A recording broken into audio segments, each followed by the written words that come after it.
Alrighty. Hello. I don't know what that all was. Alright. Hopefully it looks good. There we go. Looks like it's working now. No idea what was going on there. There was an update for some kind of program. I let it update and then it just wouldn't refresh, but seemed going live has changed it. No, it hasn't. All right. There we go. I think that's better.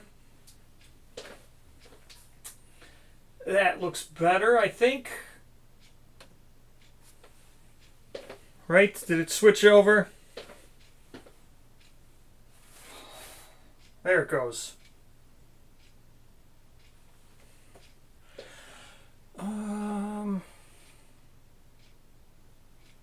Alright, that looks better.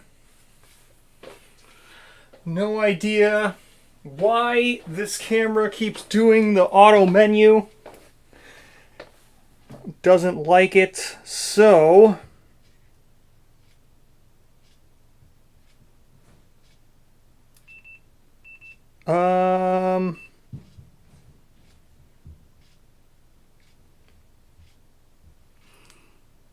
we'll have to see what happens. All right. So that looks better. Right? Yeah. So we can go to that one. Yeah, so we can go to the side one, which is here.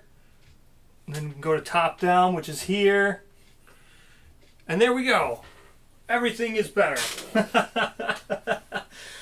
We'll have to see about this third camera. It won't stop going to auto turn off. So I'll have to set the battery to not do that anymore. But we'll see. So I was setting up for everything and doing, trying to take people to come out, right?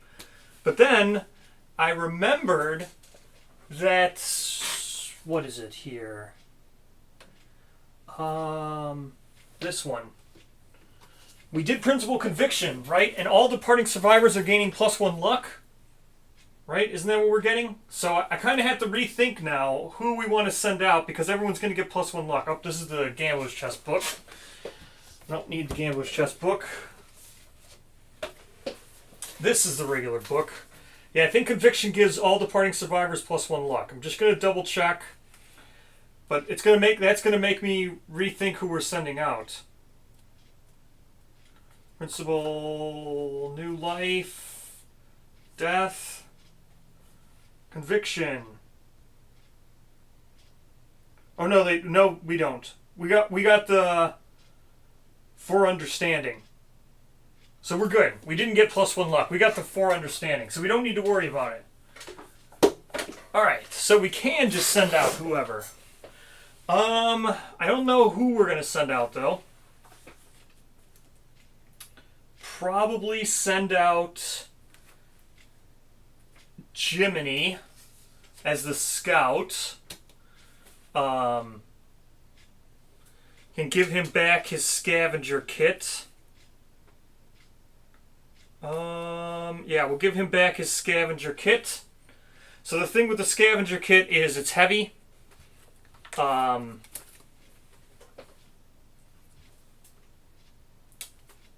with scavenger kit, oh no, we can't do that. That's right, we need the scavenger kit to do this linking. But the thing that sucks with the scavenger kit's heavy. It's fine if it goes on the scout, because the scout, they can't avoid wearing heavy gear. Like, the pack is heavy. So the scout's just going to have heavy gear anyway. So that just doesn't make a difference. So what we'll probably do is just put cloth. Yeah, I mean, yes. +1 luck to everybody would have been much better. But we didn't roll that. but you are correct. I wish I had rolled that. That would be nice.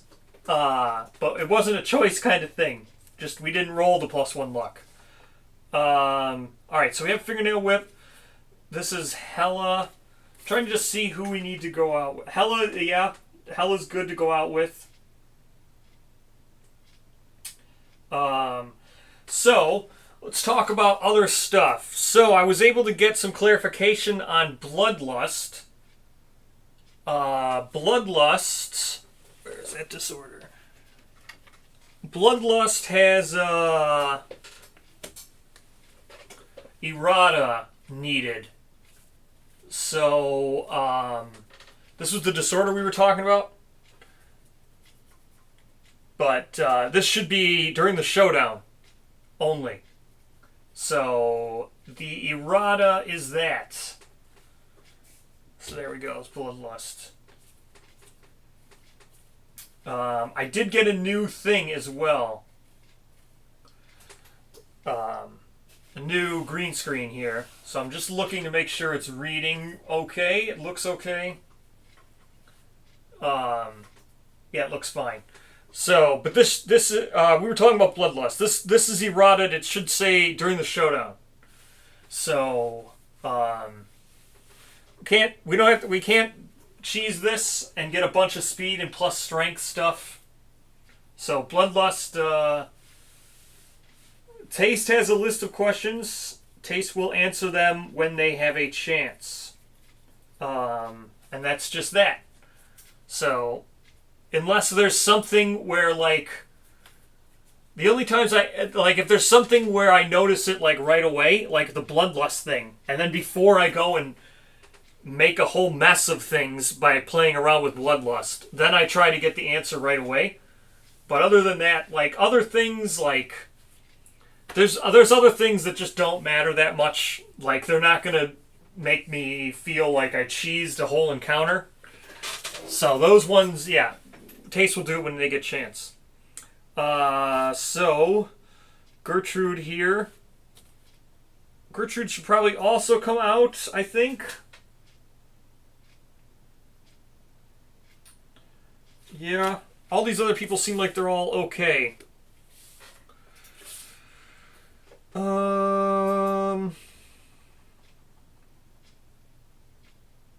Yep. And Cassiopeia, right? Also good.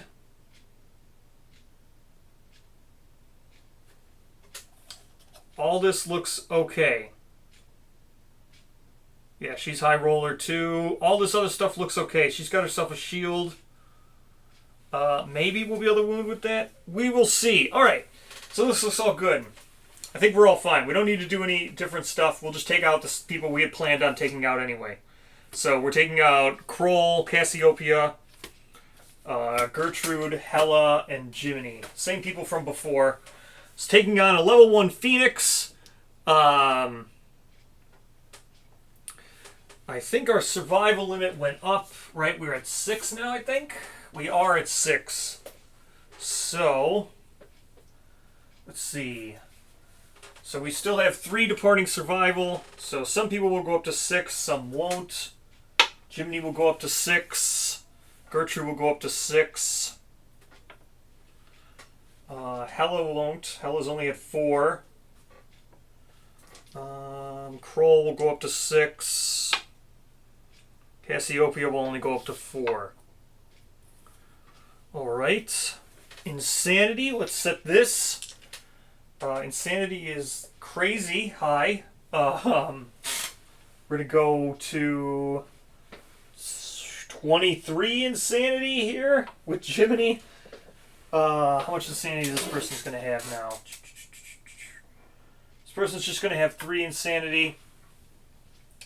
This person's going to have quite a bit of insanity. 19 insanity. Yeah, it looks like 19 insanity. This person has quite a bit of insanity. 11 insanity. And then this person just has the 1 insanity. So we're not departing with everybody fully insane. Alright, so let's go ahead and set up for Phoenix. Shouldn't be that difficult. We have all of our Phoenix stuff out. So Phoenix is... We're not going to go past Overwhelming Darkness. So it's blank. What is it here? So we have two hunt events for Phoenix. Yeah, we shall see. I'm sure Taste will have stuff to do. So we have to answer. I know there's some stuff in there that people have been asking about. I know there's things in there. So, let's get these two Phoenix Hunt events out of the way. Okay. That one and that one looks okay. There we go. So it's going to be the one right before Phoenix. And then we have two regular hunt events here. So we'll roll down on these. I think we need to avoid...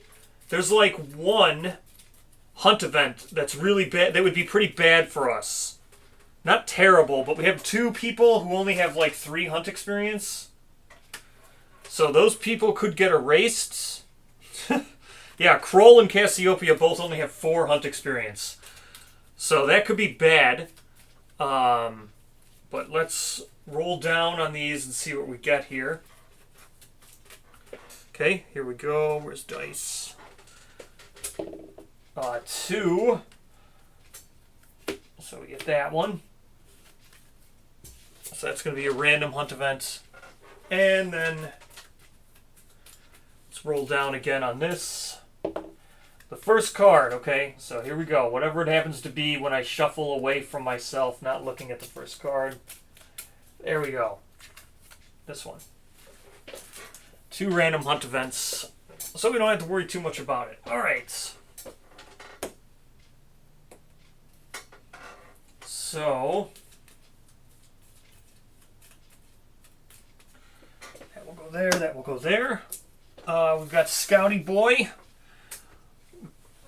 Looking good. Looking good. And now let's roll on our... Where's my white dice? Here we go. Let's get this one out of the way. First is a 30. I don't think 30 is that big of a deal.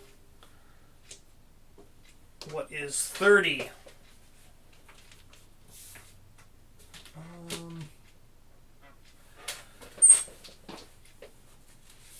Hunt events.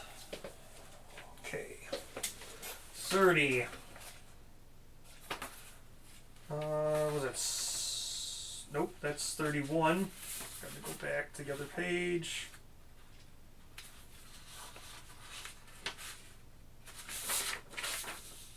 Rotten Faces. Stone Faces.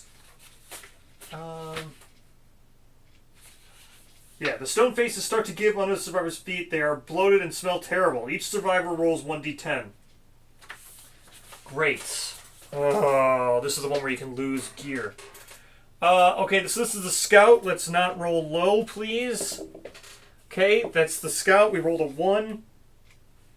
Your foot gets stuck and quickly begin to sink into the ground. After a struggle, manage to break free. If you had any leg armor, it is lost in the muck.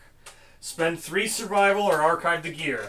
Alright, so we're spending 3 survival because I don't want to lose my vermin belly boots. So 3 survival with the scout. Now, Hella. Okay, wow, 1 again. So she's also going to spend 3 survival, going down to 1 survival. Gertrude. 4. 1 survival she loses. She's going to go down to 5. Kroll. A 9. No incidents. And Cassiopeia. A 10. Find something gross, dredging through the rot. Gain 1 basic resource. Okay, let's gain our basic resource.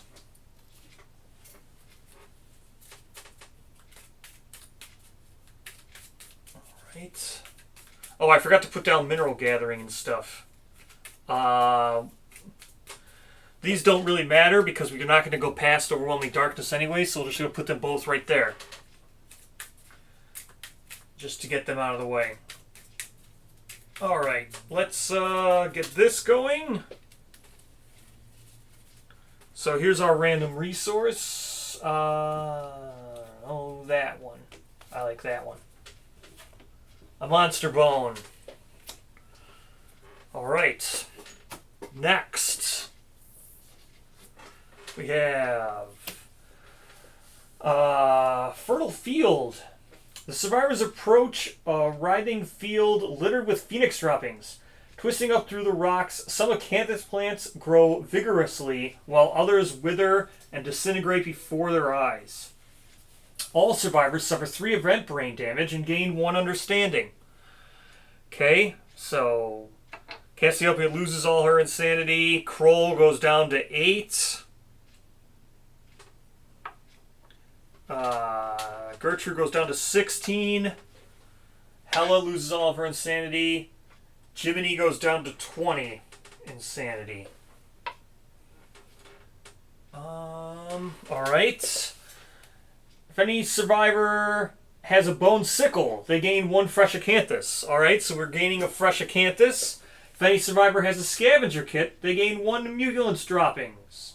And then roll a random hunt. So everybody's going to gain 3, or no, everyone's going to gain 1 understanding. So let me do the 1 understanding. Let me get mucilent droppings. So there's the mucilent droppings. We'll gain these. Alright. Now we roll another... Oh, wait, let me do the understanding, and then we'll roll our next hunt event. So understanding. Someone's at 4 understanding. Pretty much everyone, I think, is going to be at 4 understanding, because we've done so many seed patterns. Looks like everybody is at 4 understanding. Pretty much. Alright. Let's roll our hunt event that we are now owed. 13. 13 is... where are we looking? 13 overload? Yeah, overload.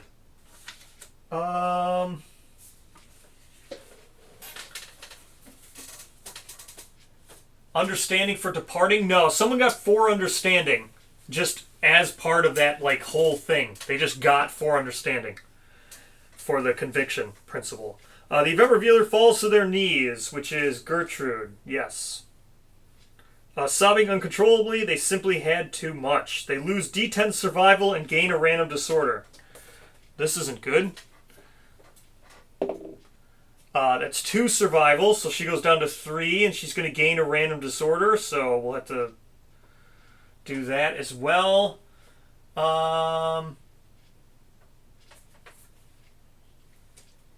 Okay, so she goes to, I'll gain the random disorder. If the settlement has accept darkness, the event revealer embraces their despair, roll 1d10. If the settlement has collective toil, which we do, they slowly pull themselves up to the feet, promising to never give up hope, and then they roll a different d10. So a 7.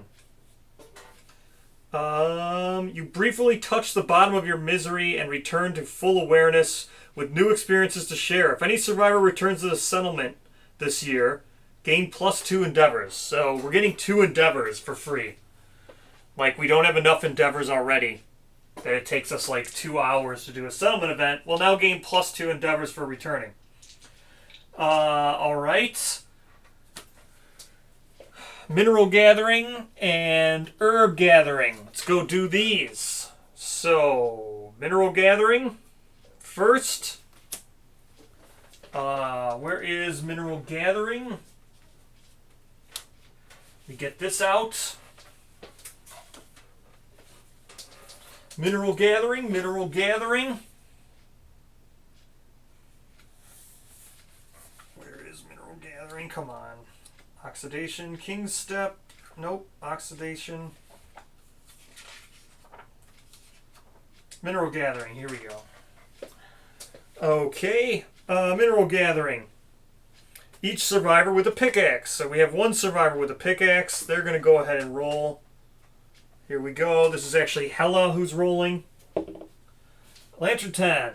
Gain 1 scrap basic resource. This event occurs after Overwhelming Darkness. You can go down to worm tunnels. It does not, so we can't go down to the worm tunnels. So we gain a scrap basic resource. It's not added to storage. So, we have to gain a broken lantern because it's not added to settlement storage. Okay. So we're gaining a broken lantern. And that's that. Next we have Herb Gathering. So, all survivors gain +1 survival. So we'll be doing that. One goes up to, Jiminy goes up to 4. Ella goes up to 2. Gertrude goes up to 4. Kroll stays at 6. Cassiopeia goes up to 5. So everyone gains survival. Now we do Herb Gathering. Okay, Herb Gathering.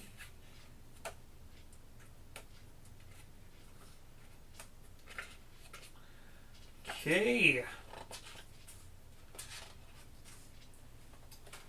Make a roll. Survivor nominates any number of D10s. So let's just nominate, like I said, 2 or 3 each.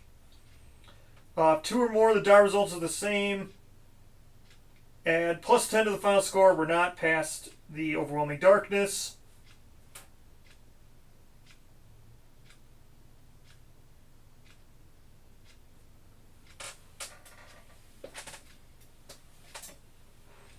Okay.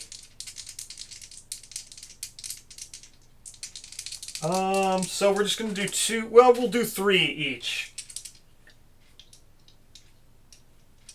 Well, we don't need to roll that high. Yeah, we'll do 3 each. That's fine. I'd rather get the... Yeah, that's fine. All right.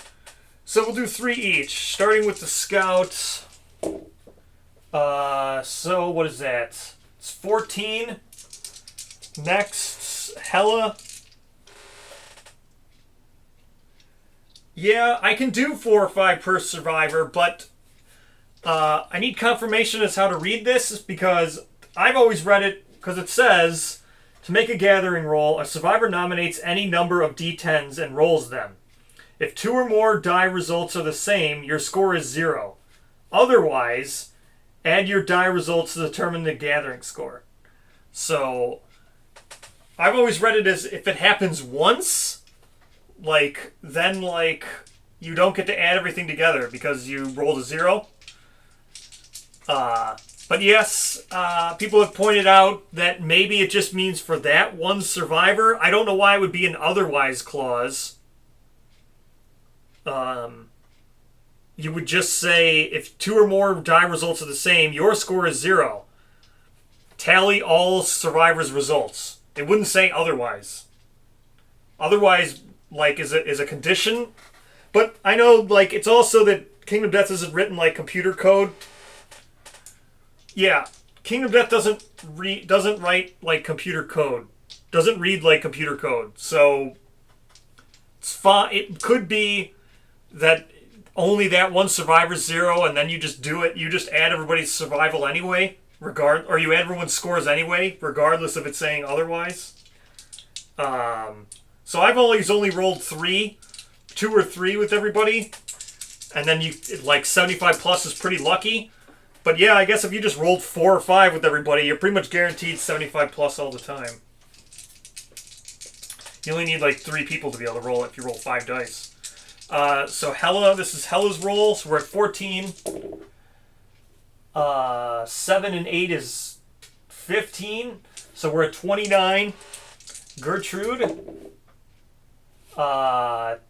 14 is 33. Plus 7, so we're at 40. We could stop now. Oh no, we only need to go a little bit higher. So we're at 40.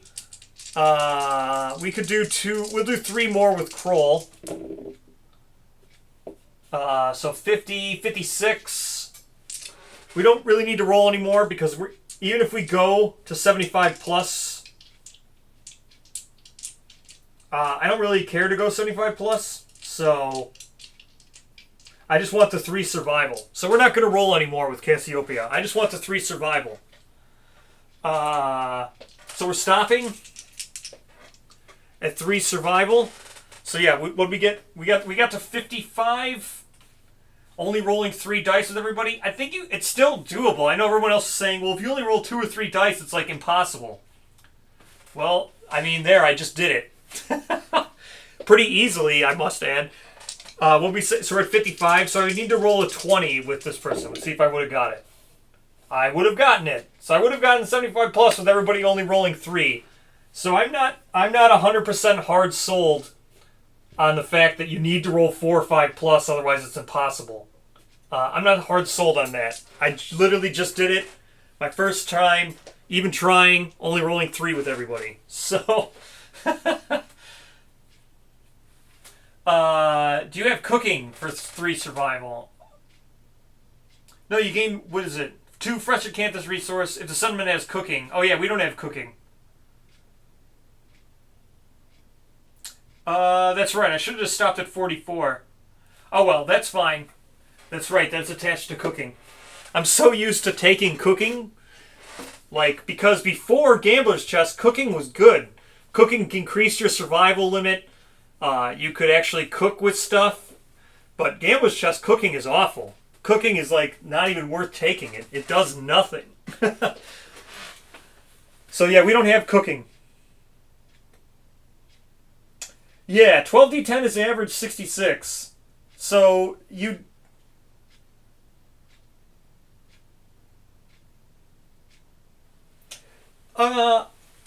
Because it's interesting, right? There's always so many different ways to read the rule book. And, I have found out that the way things read program-wise isn't always the case.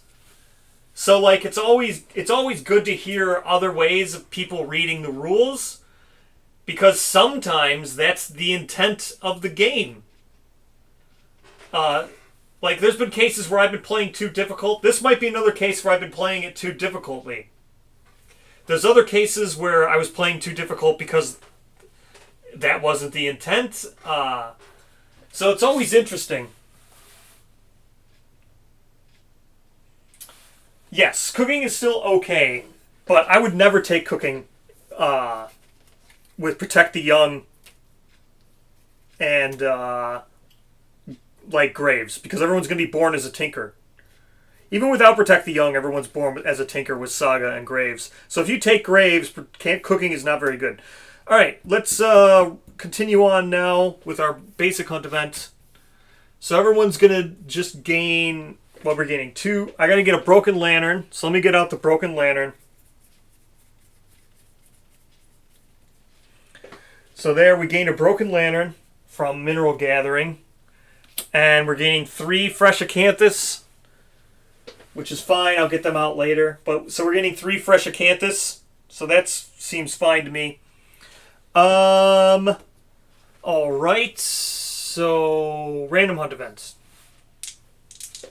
The blue dice is the black dice. So we got 93 because I wasn't thinking. So 93.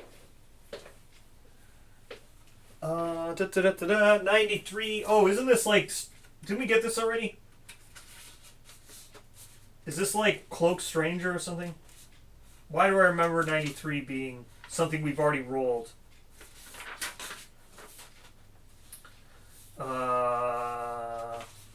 Where is 93? Why can't I find it? Oh, Lost Survivor. We did roll this last time. Oh, is it 2 fresh acanthus? I thought we got fresh acanthus for something else too. Alright, 2 fresh acanthus. So Lost Survivor. We do have pictographs. I think we did this and nothing happened last time. This literally just happened to us last time. In a hollow between 2 identical rocks, you find a corpse with fabulous hair clutching the book to its chest. If a settlement has pictographs, which we do, the event revealer may read from it and roll 1d10. Otherwise, the survivors move on deeply confused. Is there anything good coming from this? Yeah, there's nothing good coming from this. So we just didn't roll. That's why I remember 93. So nothing good comes from that since you can't gain fighting arts anymore. Nothing good comes from it. You can risk death. Now, I did forget I need to gain a random disorder. So let me gain the random disorder. Who was gaining the random disorder? The event revealer, right? Oh no, we did. We did. So this also gave us a fresh acanthus. Gain 1 fresh acanthus. So I did gain 3 fresh acanthus. Because we got 2 fresh acanthus from the thing, and then the hunt event gave us 1. So we do gain 3. Now I just need to remember who's gaining a random disorder. Who was the event revealer? I think it was Gertrude. Gertrude's gaining a random disorder. So let's go ahead and roll down on this. 5th card. 1, 2, 3, 4. 5th card. Okay, PTSD. Post-traumatic stress. This is such a weird one. So post-traumatic stress. Next settlement phase, you do not participate, or you do not contribute or participate in any endeavors. Skip the next hunt to recover. So we're just going to lose out on 2 endeavors, which we just gained 2 endeavors anyway. So what I say, so she's got PTS, post-traumatic stress.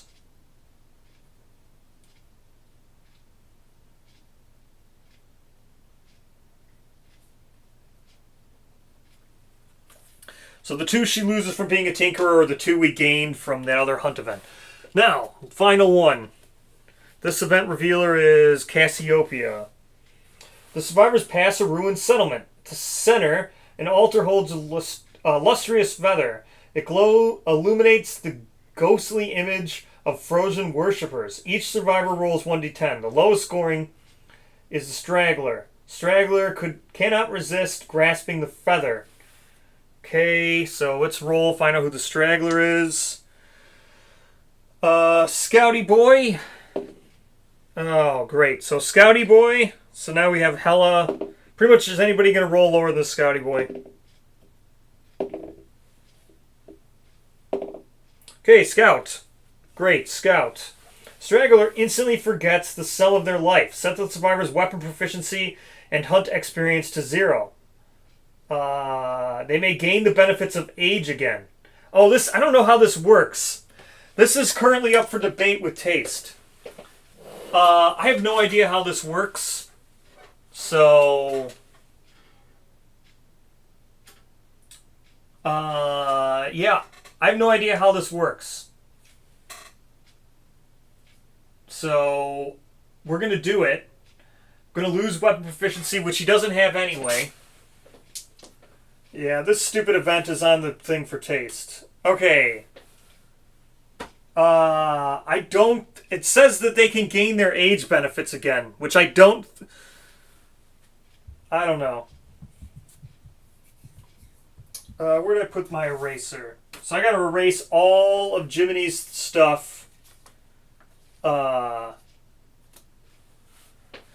don't know how this works, but I'm just gonna do. So how I'm gonna play it is we're gonna do the first 2 things, and then we're just gonna totally ignore this, and then we're totally gonna ignore this, and we're gonna gain the phoenix feather or the tail feather. It's not that I'm. Well, it's not just a reset because I don't know if I lose.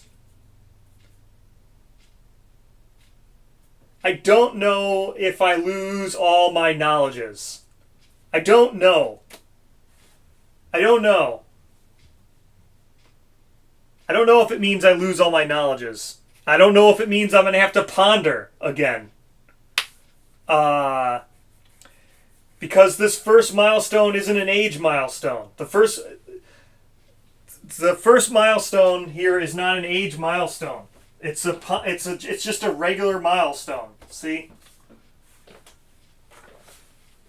This is just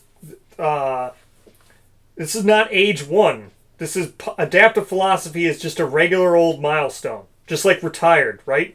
Retired's just a milestone. It says I regain my age milestones. I don't know why I would do that. That's not an age milestone. That's not age 1. It's not age 1. So I don't know why I don't know why I'd reponder. Doesn't seem like I would reponder. It's not age 1. If it said age 1, ponder a milestone, then yeah, then you're 100% correct. If age 1 was adaptive philosophy, but it's not. It's just a regular milestone. I don't know why I would do that. Yeah, I have no idea. I don't know. I mean, this 100% should have been replaced in Gambler's Chest, this card, because I'm assuming they ran it. This isn't like me using Gorm with This is using Phoenix with Gambler's Chest as intended. You would think they would remove this card or change it because Phoenix is part of Gambler's Chest, but I don't know how this works. So I'll gain my tail feather, and I'm just gonna erase everything, and then that's it. Taste is going to clarify that one up. It's been asked. So, yes, it's probably another legendary card pack thing, despite the fact that Gambler's Chest comes with Phoenix in it. Despite the fact it was tested with Phoenix, I'm sure it will be another legendary card pack thing. Alright, so we're all cleared up. We're all done here. Let's get ready. So I'm going to run a Lope 2.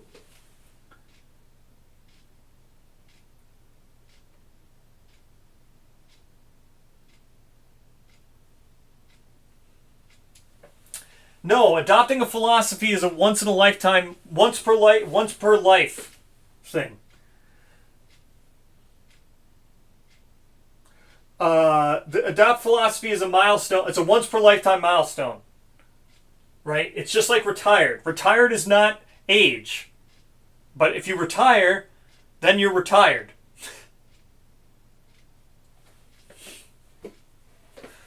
So anyway, I don't know how to play it. I literally don't know how to play it, and I'm not going to bother with it. I'll just let Taste answer it later, and I'm not going to bother with it. So, if I have to lose all my philosophies, or if I have to lose all my knowledges, whatever, I'll lose them all. I don't know if I would lose it, because I don't lose my philosophy. If I don't lose my philosophy, I can't lose my tenet knowledge because I didn't lose my philosophy. Your tenet knowledge can't be removed for any reason. So I wouldn't lose all my knowledges. It doesn't make any sense. I'm not going to bother with it. I'm just gonna push through like it didn't happen. As soon as I find that tail feather, that is. And then I'm going to push through like it didn't happen. Is there only one tail feather? It's a one... Oh no, it's not. Guess I just hadn't shuffled since the last time I fought a Phoenix, and I must have got a bunch of tail feathers. So there's our tail feather resource. We got that now. So I'm just going to push through. We're going to start a Lope 2 while I set up, and then I'll end the thing.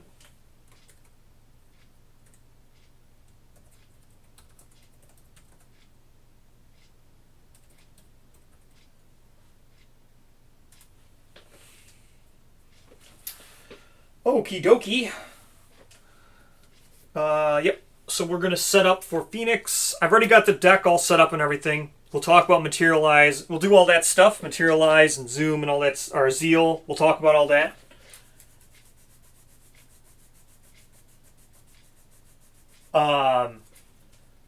So, yep. Just going to shuffle up our terrain. Hold on. I got to look at how many we have.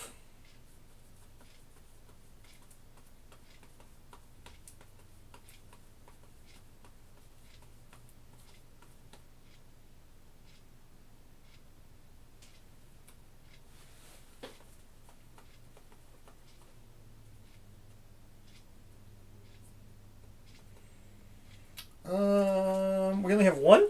Really?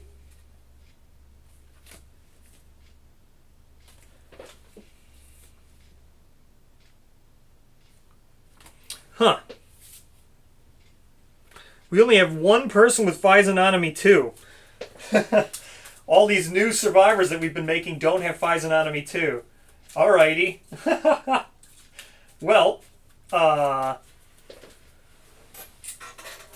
what am I getting out? And then we'll only draw one thing of terrain. So I gotta get nightmare terrain, or nightmare tree. I mean, nightmare tree. Where you at?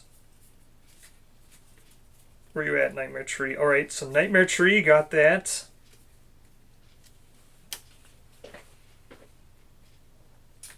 Then 2 random terrain cards set up as normal, so we'll draw those.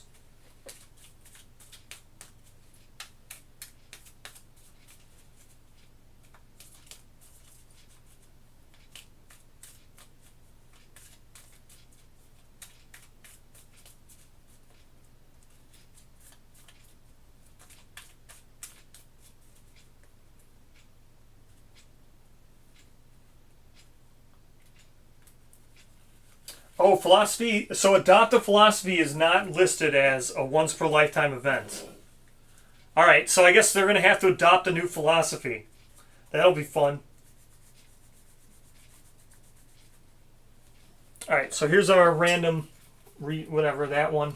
These are just the random ones that come from Phoenix setup. Stone face and 3 stone columns. Now we draw our regular one.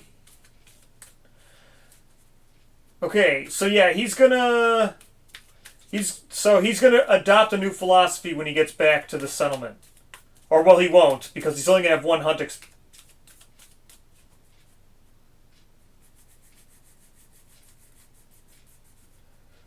Yeah, so if adopting's not a once in a lifetime thing, he's gonna adopt a new philosophy. I mean, I don't really care if he adopts a new philosophy. That's not that big of a deal. I could care less. He was a dreamist. I already have like max dreamist, so I don't really care if he adopts a new one.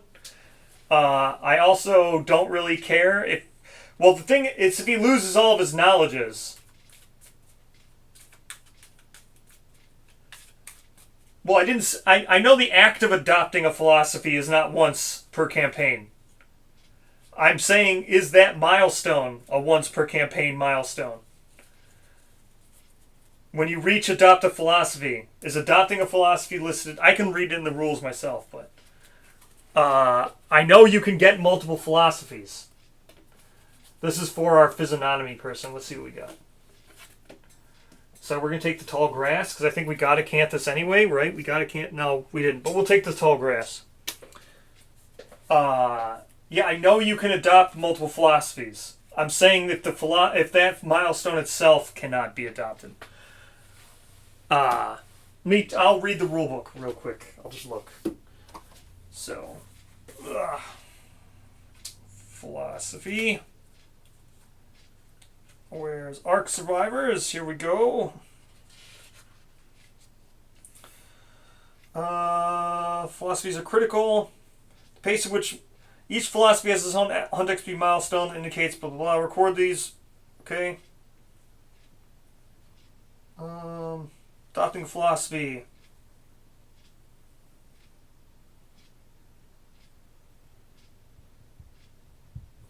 Yep, so adopting philosophy is not once per lifetime. Yep, so he's going to get another philosophy. Again, I don't really care about that. That's not the part that I cared about from this hunt event. The part that I cared about was losing all of my all my fighting arts, because I don't really care if I have to lose my fighting arts. I care more if I'm supposed to lose all my knowledges. But I can't lose my tenet knowledge, because you can't lose that as long as you have a philosophy. So they still have a philosophy, so I wouldn't lose my tenet. So I would still have guardian, because I'd still be a dreamist.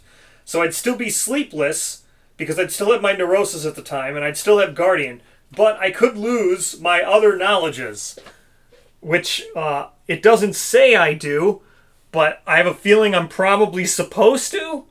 But because it doesn't say I'm supposed to, I'm not going to do it. But I have a feeling I'm probably supposed to. Because Frenzy says you can't use... Yeah, see, but Frenzy says you can't use all your fighting arts. But then in the book it says, whenever you're frenzied or whenever you lose access to your fighting arts, lose knowledges as well. I think I'm probably supposed to lose everything but the tenet. But I'm going to give them the benefit of the doubt. I'm going to give them the benefit of the doubt and say that they would have changed this card in all of their testing. But maybe you're just supposed to play where you lose all your knowledges, which is something I can do. It will be annoying as all hell if I have to do that, but I will do it.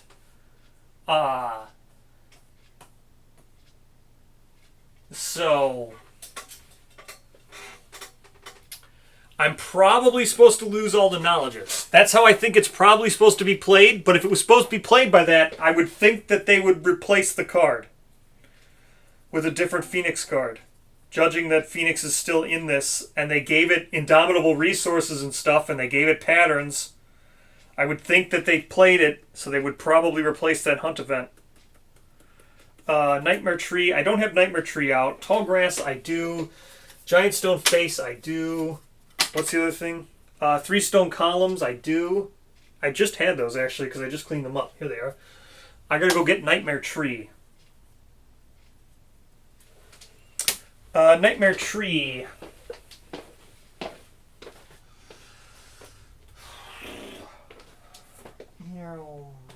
Nightmare Tree.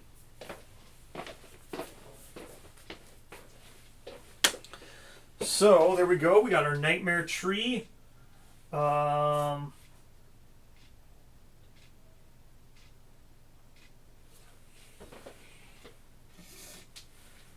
2, 3, 4, 5, 6, 7. So Nightmare Tree is supposed to be here. There we go. Nightmare Tree. And then, well, we know it's going to do basic action. So let's talk about this, because I'm going to set it up because I know how it's going to work. So I know it's going to do Zeal, right? At the end of every monster turn, perform basic action. So I know it's just going to do that when it does its Zeal. Let's look at its basic action. So closest threat is what it's going to target. Going to give someone an age token. Then it's going to do Razor Wind here. Survivors in the blast zone suffer knockback 7, bash, and bleed 1. And then it's going to do all that nonsense.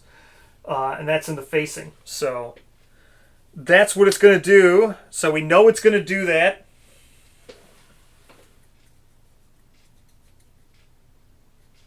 Yes, I agree. There are other things in the Gambler's Chest that do explicitly state it, which is why I said I'll give them the benefit of the doubt and assume that it doesn't erase your knowledges, because it would have said that.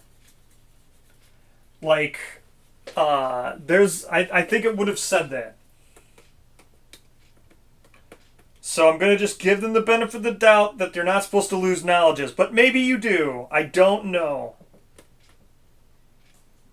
Alright, let's see. Next, we got Materialize. We'll go over this because I haven't fought anything yet. So Materialize, remove the monster from the Showdown board and place it adjacent to the target. It must be placed so that its base covers as many other survivors as possible and they suffer collision as normal. That's if we have to materialize. Materialize is not it's a command trigger. So then we have Spiral Age. Spiral Age, remove all age tokens and gain 4 hunt experience for each token. If you gain more hunt XP than available hunt experience boxes, you cease to exist. When you cease to exist, if your settlement innovated family, all survivors with your surname lose 2 weapon proficiency.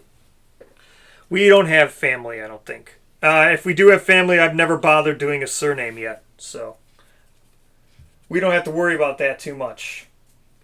So Dreaded Decade, we'll give all these out. Scouty Boy gets one, even though he's going to go right off the board right away because he's Scouty Boy. So we want Grass because we're going to want this person to get it right away. And it's probably going to be our Rawhide guy. So Cassiopeia, you're going to be the one who's probably going to get targeted with this. So Cassiopeia would set you here and put the Grass here for you. And we'll get you targeted. So 4 spaces away from all tall grass. It's fine. We get Scouty Boy. How many spaces away they gotta be?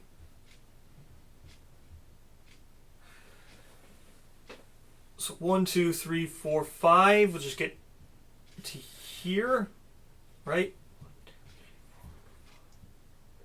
Oh no, here. Yeah. So let's get there, here, and here. Looks about right. No, here. And then Scouty Boy can be here. And in the grass so he doesn't die. So Scouty Boy will be there in the grass. Giant Stone Face somewhere over here. Let me make sure I do Giant Stone Face right. Giant Stone Face 5 spaces away from all board edges. 1, 2, 3, 4, 5. 1, 2, 5. Right there, right there. That's good enough. So there's Giant Stone Face. Giant Stone Face can actually be here. It's fine. That's good. Alright, now 4 spaces from all other terrain. So down there, 1, 2, 3. And all the way up there, you can actually go right here. It's fine enough. There we go.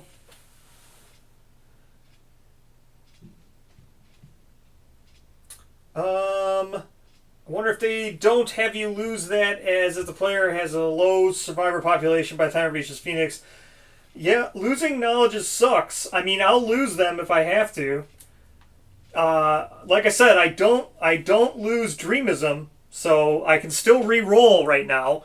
Even if it turns out that I was supposed to lose all my knowledges and stuff, right? I can't lose my Tenant knowledge.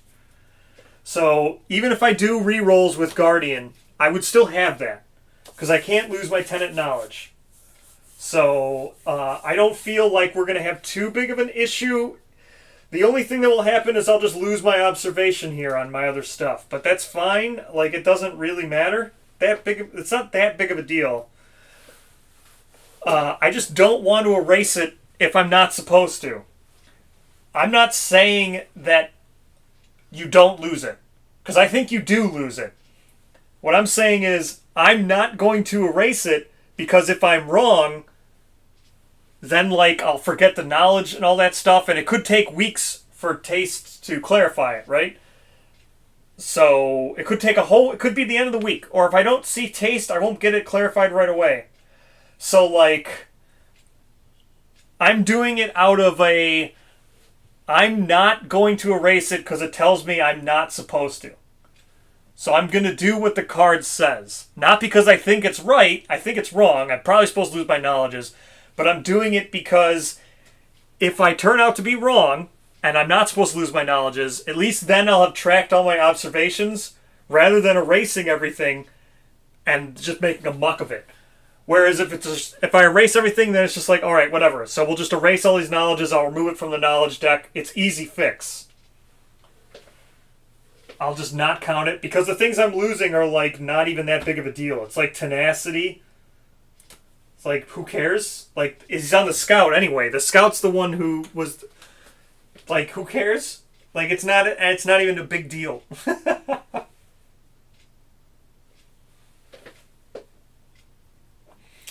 Alright. We got our hit location deck here. I'm going to shuffle this up. We're all good, all good. You guys looking like you're taking down this boss. I got everything just about set up. Seems like we're right on time here. I'm going to shuffle up the AI deck. Hopefully we didn't draw a really bad legendary card, which there's a chance that legendary cards could just end this right away. What's the one that ends it right away? Top of the food chain, if you draw that right away. That sucks. Hopefully we don't do that. That would be a catastrophic loss. Alright, here we go. Let me just make sure, do all on our arrival stuff. So we've got 2 insanity to gain here from leather. Anything else here? No, we're good here. What else? Ballads cost one less. We did that. We did that. No on arrival here. So we're good.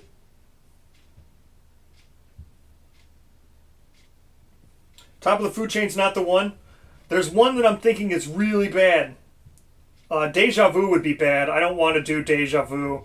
If I drew Deja Vu, I might just ignore it. Deja Vu. That's another one that Deja Vu is like. I would just ignore Deja Vu because it says you're supposed to restart with the first day settlement event, and that makes you not a Gambler's Chest campaign. So if I drew Deja Vu, we're going to do some hardcore ignoring of the rules and just play it like I can keep playing Gambler's Chest.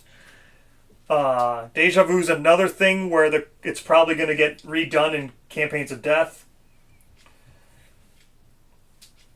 So we'll have some hardcore ignoring of the rules if I drew Deja Vu. What's the other one? I can't even think of the other one. Okay, so it's not top of the food chain. Deja Vu, it wouldn't be that. There's another legendary card that's really bad if you draw it top number one. Let's see. We're all good here. Oh, this person was Quixotic.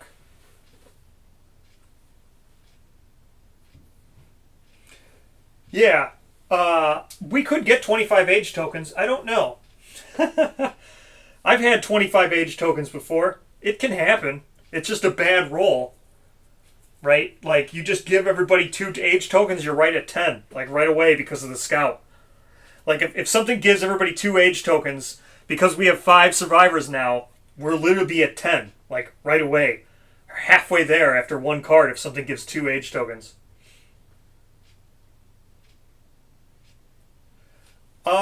Phoenix is not a much fight. In my other seasons, I barely ever fight Phoenix. Phoenix is neat. I think Phoenix really got helped out from the Cloth and Satiated. Cloth and Satiated really helps Phoenix because of the fact that you could do mix match sets so much easier, and Phoenix body armor is sick. Phoenix body armor is awesome. Like, I kind of just want to... the only thing I want to do here is make Phoenix's body armor. It's awesome.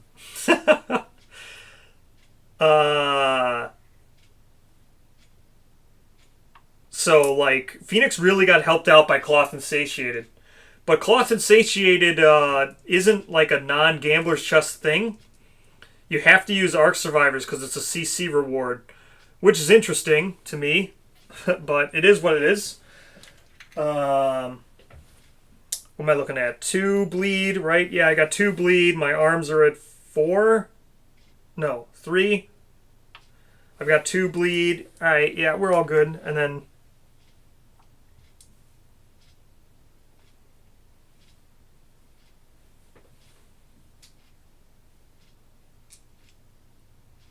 Yes, I will be able to headband right after first turn. Which is something I will do after I wound. Because I'm assuming... This is only level 1 Phoenix. I'm assuming I'll be able to do some wounds before I need to headband. But, alright, you guys defeated it. Let me go turn off the avatar stuff and we will get fighting our Phoenix. We also have deflect stuff. So... interesting, fun stuff. Alright. Let's go. Let me get the thing turned off. And we shall start.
go, good to go. Let's take down this Phoenix.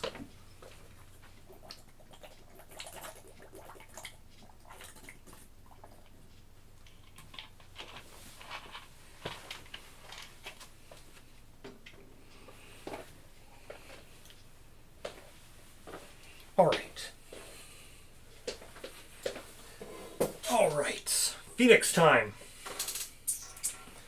Here's all our stuff. Draw our first card. So it's neat though. I do have the third camera all ready to go. It's just like, I gotta figure out why it keeps going on auto shut off. But, here we go. We'll draw our first card. Phoenix. Huh. We didn't draw the legendary card. Alright. Last threat to wound, doesn't matter. Great. Gonna disdain right away. Okie doke. Because now it's just gonna not do any of this stuff. So, no target's gonna do disdain. All this. Not worrying about any of this other stuff. So, we're just gonna disdain.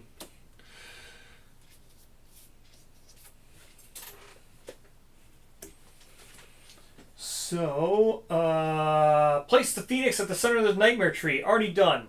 It emits a hissing moan. All non-death survivors suffer brain damage equal to the monster's level, and then perform Spiral Age.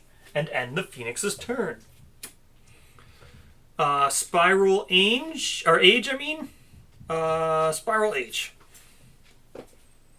Or, I gotta do brain damage first. So, that's a light. So it comes down to 7. Got a light brain damage for someone. I think hopefully that's not going to be a thing. I hope we can just easily take this Phoenix down. I get it. 19, because Scouty Boy's still on the board here. So 19 for Scouty Boy. So that's that. We did all of our thing. Remove all age tokens. We don't have any age tokens. No one's going to gain anything. No one's going to cease to exist. No one's going to do any of that stuff. So, Spiral Age, we don't have to worry about it. And then it ends the Phoenix turn. So, when it says this, right? When it says end the Phoenix turn, end the Phoenix turn. It does not perform Zeal. It just ends the turn.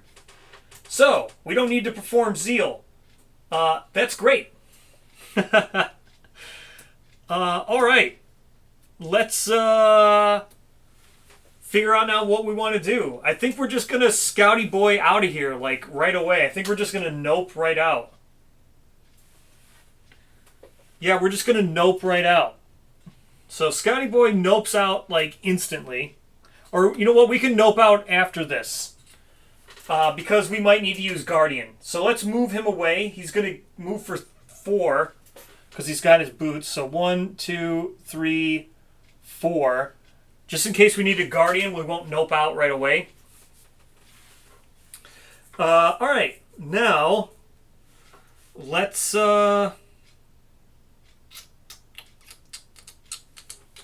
figure out now, who do you want to attack with? I mean, I guess we just go right with the Diamond Scab Guitar, right? Yeah, I think we just run right in with Diamond Scab Guitar and just do as much as we can. So, Diamond Scab Guitar. 1, 2, 3. Oh, we have to dash. We'd have to dash with Diamond Scab Guitar. I guess we're dashing. So, we're going to come down to 3 survival. Have no choice but to dash with this person because of... yeah, I switched back to overhead now. I did do it. 2, 3, 4, yep, 5. So to get to here, we have to dash because they only have 4. I did this camera to start off just in case I drew the legendary card, which I can't think of the name of it. I would look at them, but then that's cheating because then I would know what legendary card is in there. But whatever legendary card I'm thinking of, there's only 4 legendary cards. It's not Top of the Food Chain. It's not Deja Vu. It's the other. It's one of the other 2. That's crazy if you draw it on the first turn. Someone else can look up what the other two are. I can't remember. I don't think it's the mood. I think one of them's a mood. All right, here we go. Diamond Scab Guitar. Got to get 3 dice. We're going to roll the Valentine's Day dice. It's going to be 3 dice. Tacking on a... we're going to hit on a 5 plus with the Diamond Scab Guitar. So here we go. Hitting on a 5 plus. All right, hold on now. I have to read this. Am I thinking of Deja Vu? Alright, so I am thinking of Deja Vu. I have to read Fingernail Door 2. Fingernail Door 2 is also just you, right? Technically, Fingernail Door 2 might have needed to trigger on when I was doing whatchamacallit. Fingernail Door, whenever you roll. Alright, yeah. So, we're still good. Fingernail Door is not triggering. I couldn't remember. Yes, it's the card that just says you lose. So this is going to count as a perfect hit. It's only when the person with Fingernail Door rolls. So this is a perfect hit. That's going to trigger plus 4 strength because of Desperate Strike. Or is it plus 6 strength? No, it's plus 4 strength. So we're going to get plus 4 strength on this. These two are just misses, but that's okay. So anything else on a perfect hit? Nah, I don't think so. Okie dokie. Let's draw our 1 card. Huh. Okay, the underside, minus 2 toughness to wound this location. Sure, we were probably going to wound anyway, but thank you. So toughness is 10. I don't think I mentioned that, but toughness is 10 on a Phoenix. We have a plus 4. Diamond Scab Guitar is already a 4. So we're on a 2, we would wound anyway. So that's even before factoring the minus 2. Again, we're going to go with the dark. The dark winter dice is the sharp roll, because Diamond Scab Guitar is sharp. So that's enough. That's for a wound. Oh, it might actually be enough for a critical wound. Is 8 enough for a critical wound? No, it is not. So that's 1 wound. No reaction on here. So that's fine. Discard that. Do our wound. Going to Surge. So surging. Going back to 3 speed again. Hitting on a 5 plus. Not perfect hits. But that's 2 hits. Yeah. So one of these is a reflex. Let's look at these. So the reflex is glare, pinches survivor's puny mind, causing explosions of pain. Turn to face the attacker and roll 1d10. If the result is higher than the attacker's hunt experience, they suffer 1 brain damage for each token they have. They don't have any tokens yet.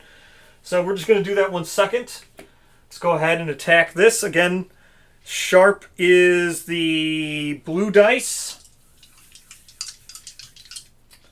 Oh yeah, Predator's Aura. Predator's Aura is neat, but Predator's Aura is not, like, dangerous.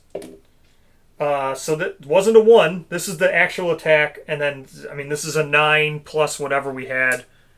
That's enough to wound. So, it's another wound. And the blue dice is the sharp. Okay, so, doesn't matter. 9's enough to wound anyway. So that's going to be a 3rd wound. She's actually a guitar specialist. And you know what? I forgot what guitar specialist does. I think I can actually ignore this. Can't I ignore this? It's the first reaction you come across. Isn't that what guitar specialist does? She is a guitar specialist. I forgot to grab the card. I forget exactly how it's worded. I forget if it's ignore the first reaction or ignore the first reaction or the first reaction on the first card you choose. Because I definitely would have chosen this first. When attacking with cancel reactions on the first selected hit location. So yeah, my bad. I would have selected this first. because the other one didn't have a reaction.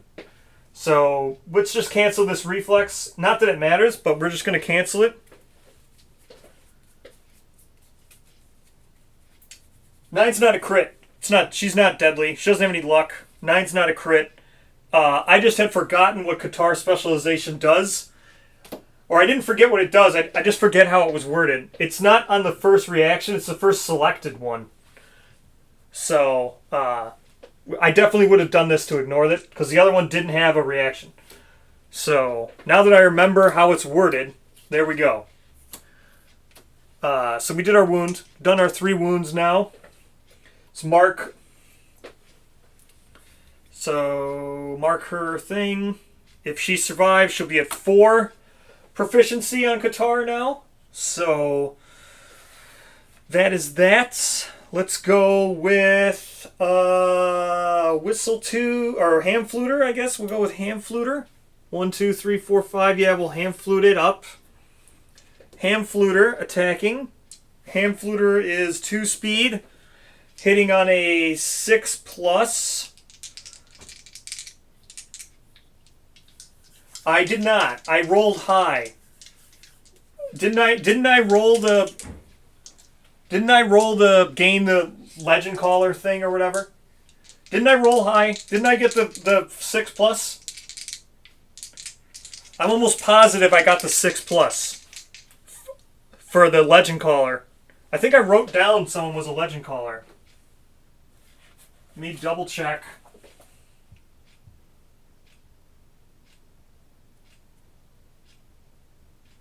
I thought I rolled high.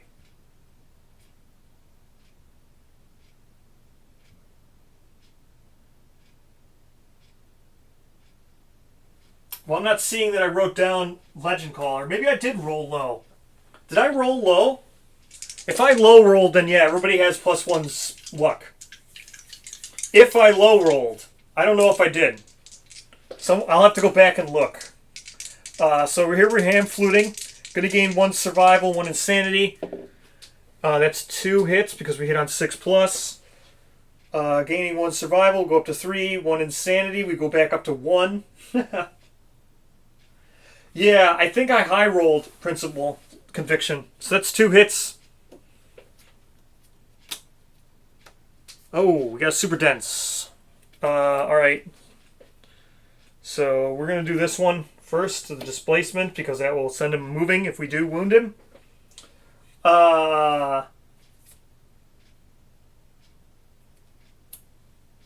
So what do we wound on? A 7? Yeah, we wound on a 7.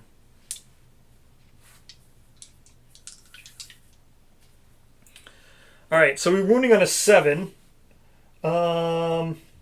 Phoenix suffers an extra wound and stumbles. Move it 1 space forward. Well, if we get a crit, that'd be nice. This person does not crit on a 9.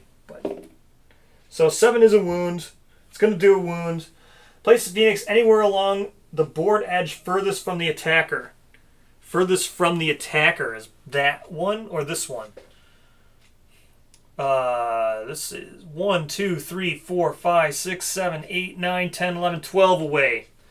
1, 2, 3, 4, 5, 6, 7, 8, 9 away. So furthest from the attacker is over there.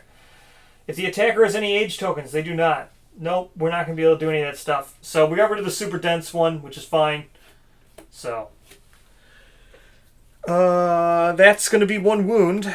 And then Boyo is going to go way over here.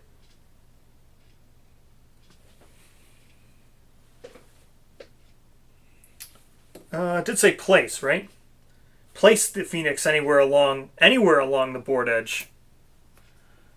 I can place it anywhere, huh? Well, I think I'm just going to get rid of this stupid thing. This stupid topple pillar, I don't want it around anyway, so there it goes. Got rid of the topple pillar. Let's just not worry about it then. 1, 2, 3, 4, 5, and we'll go for a lonely ant, I guess. I'm not worried about... I just didn't want to wound the super dense one because it has a bad reflex. Bad reflex. I don't want to have any more brain damage. The only reason why I attacked with the ham fluter was to gain insanity to begin with.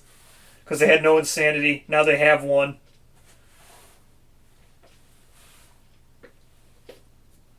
Yeah, it's fine where he is. Because he'll just come back and attack over here, I think. Well, no, we can go here. It's probably better to go here. Then we get attacked with the other person I said. Yeah, we'll put him here. Then he'll attack her. So we'll just move to here. And that will be the closest survivor, I think. She'll headband and we'll take a look. Headbanding. So we have a mood. And last threat to wound in range. That sucks. We don't want that. What's this mood that comes in? Pulse on the Phoenix. Majestic Bite suddenly contract. All survivors gain an age token.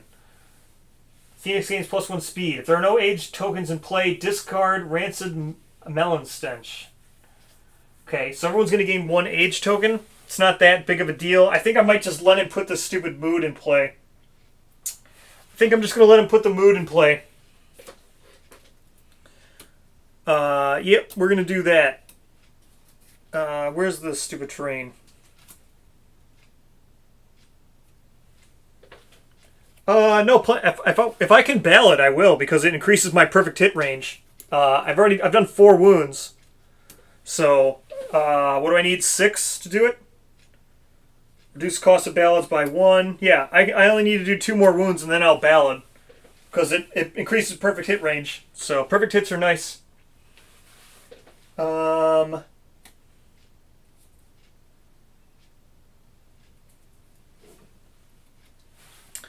right, we're rolling on this because I said I was going to. 4. You were knocked down. Whatever. So you were knocked down. All right. Phoenix is going to draw its card now. We know what it's going to do. It's going to put this mood into play. All survivors gain 1 age token. While this is in play, Phoenix gains +1 speed. So we'll just gain +1 speed here. Not that big of a deal. A bunch of age tokens. Everybody gets an age token. Not that big of a deal.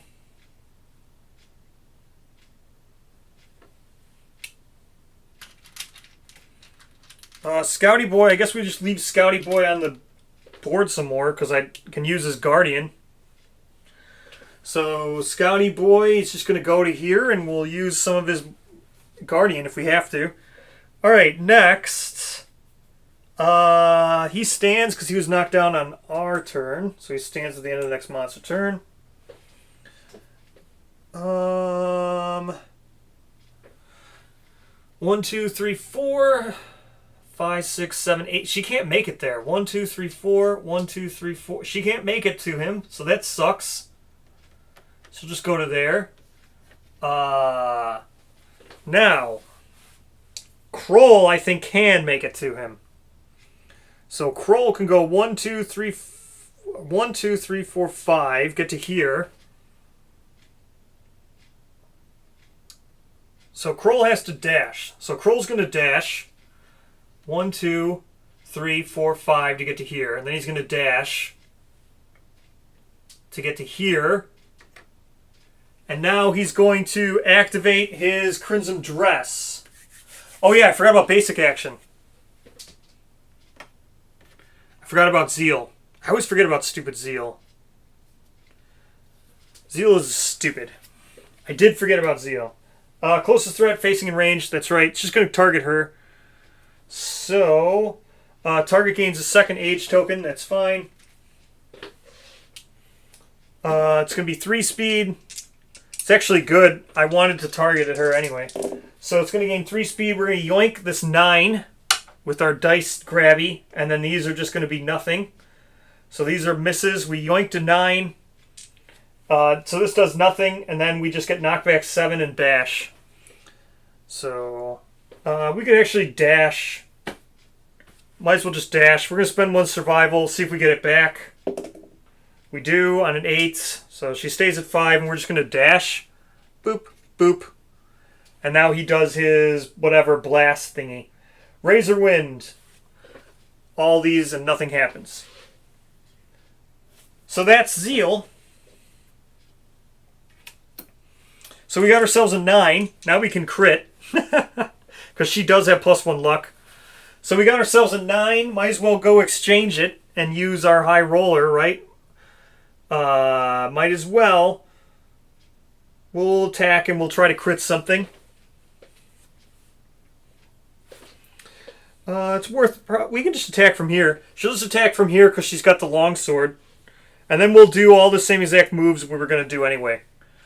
So we're just going to attack from here with the longsword. It's going to be hitting on a 5+ with 2 speed. We got 1 hit, which is not super great, but what can you do?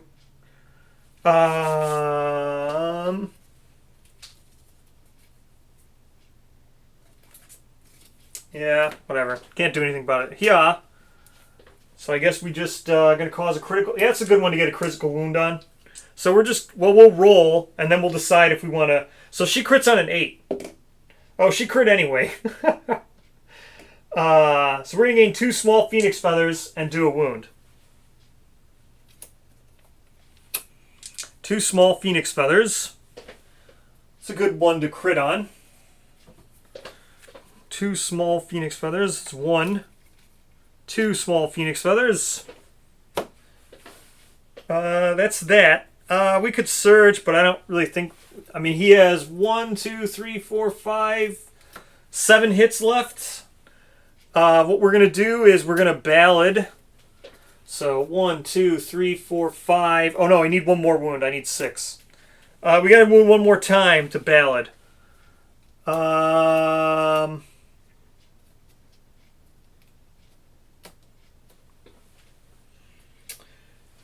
Well, let's do... I said I was going to do 1, 2, 3, 4, 5 here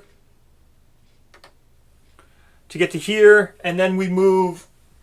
So now we're going to activate our Crimson Dress with the Immortal Spin. So move 3 spaces forward. So it's just 1, 2, 3.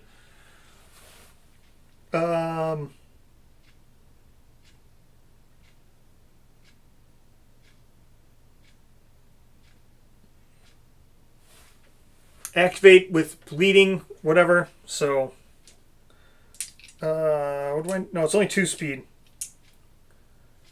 Where'd I put my other dice? So 2 speed. Yeah, I'll surge for another crit after this, because I have a lot of people who have high speed. It's actually less speed than I thought because I'm so used to having Conan attack with the sword. So he's got 3 speed, but it's only a 2 speed now with Kroll. And he got 2 hits, so because he hit on a 4+. So this is deadly. He's gonna crit on a 9. So we'll just draw our 2 cards. So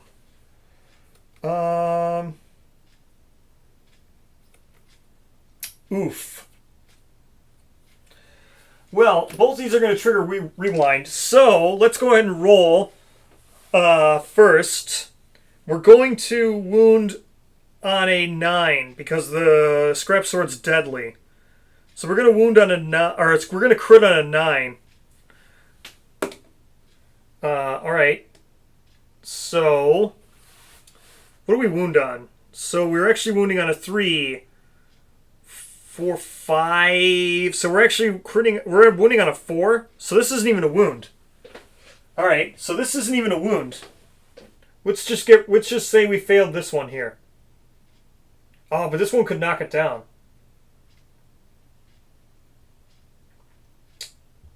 Yeah, I think I'd rather have it knocked down.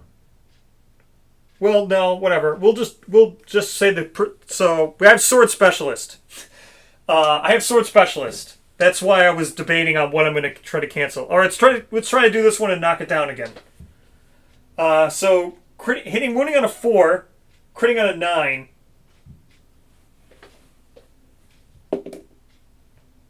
Okay, so this one is a wound. Undo the survivor's attack. Restore any wounds or persistent injuries this attack caused. Place the survivor spaces 5 spaces away. So there's nothing we could do about this because we would have wounded it. Alright, so nothing we can do about that. It's good to get rid of those 2 rewind cards. Is it place or they suffer knockback? Place the survivor 5 spaces away. 1, 2, 3, 4, 5. 1, 2, 3, 4. We'll just go here. So there, just go to there. Okay, it's not quite entirely what was planned. 1, 2, 3, 4. 1, 2, 3. This, she can get there now. So she's gonna have to go to here with her 4 speed. Let's attack with her. So this is the Diamond Qatar. So she's got 3 speed. She hits on a 5+. Still can't ballad. 2, 3. Yeah, we still need just more wounds before we can ballad. All right. That's a miss. So the 1 is a miss. So that's 2 hits. Not a perfect hit, though. We're not in the eye of the storm. So we can do this because we're not in the eye of the storm. No one's in the eye of the storm. So let's go ahead and cancel the first reflex. So we're going to cancel rewind for sure. Let's cancel this with our thing. Again, it's not really that big of a deal because I'm mainly trying to crit through this or perfect hit past it. If it becomes a big deal, maybe I will, but I'm not too worried about the rewind tokens or the age tokens. So because we're going to ignore this. So we crit on because Qatar Mastery just ignores this. So what am I doing now? We got Sharp. So we wound on a 3, 4, 5? Yeah, we wound on a 5. Wound on a 5, crit on a 10. Okay, so we'll definitely wound this. We're going to cancel this first reaction with our Qatar specialization. Yeah, I'll probably surge after I trigger the trap because we're just about halfway through the deck now. So this is going to be a wound, but we're going to cancel this reaction. So that's 1 wound. Let's go again. We're not even going to be affected by Eye of the Storm. Eye of the Storm, no one's standing in those locations. Survivor's in the Eye of the Storm, like, no one's in those locations. No one's standing here, and no one's standing here. So, I don't even need to worry about Eye of the Storm. If I even bother with it. So we're wounding on a 5, and what I say? Wounding on a 5 and...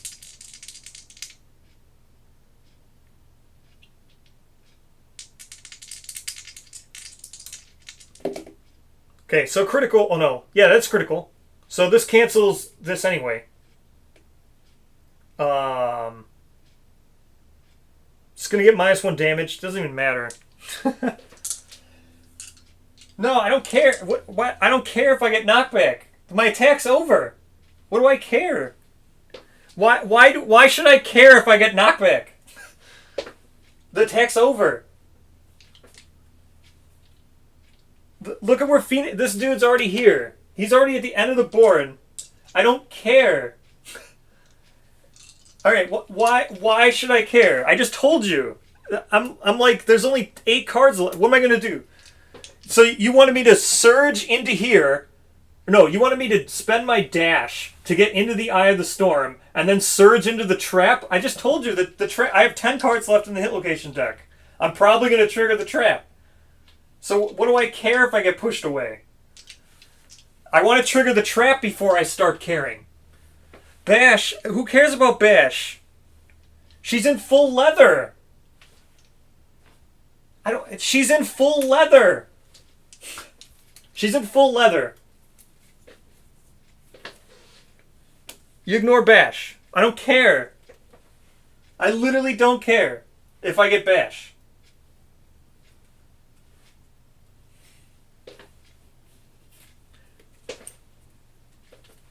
She's in full leather. She'll just get pushed away. Well, yeah, it will likely disdain, but, like, it's going to likely disdain anyway. Disdain, it's not like I can do anything about Disdain. Yeah, I could play around Disdain, but like... They have 1 age token. Everyone's got 4 hunt experience. So... What do they get? They go up to 8? I mean, that just makes it easier. I'd rather them gain a little hunt. I don't mind... Like, 1 age token doesn't really matter. It's when I get 2 age tokens is when they're going to start to go... Again, Scout will be bashed. Doesn't matter. He'll stand at the end of the round. If they get knocked down on a reaction, they stand at the end of his round. Right? And, again, I don't really care, because they'll just stand at the end of the next monster turn. It's not that big of a deal. The only thing it would kind of suck would be like... The only thing that would kind of suck would be if he drew some... If like... He would have to do like a last survivor to wound and then give her 2 age tokens. Yeah, she's in full leather.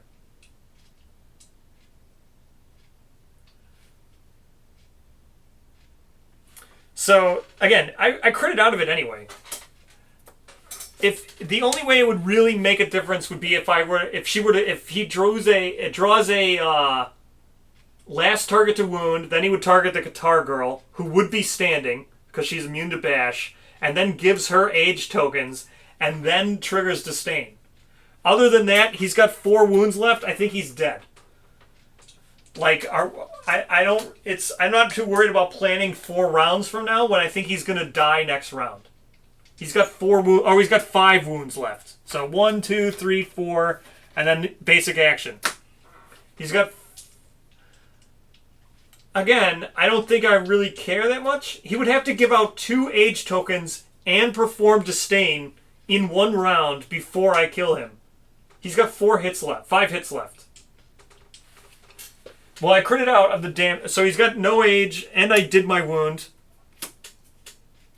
I mean, the only thing I want to worry about now is, like, I don't even want to kill... Again, I don't even want to kill him with the Guitar Girl. Killing with the Guitar Girl is also not good. Like, I need to kill with the Bard. The Bard has to get the kill. Because I need to kill with a seed weapon. So, like, even attacking with the Guitar Girl again is a risk if I were to surge now. Well, I guess she couldn't kill it. He's got 5 wounds left, so couldn't kill it. I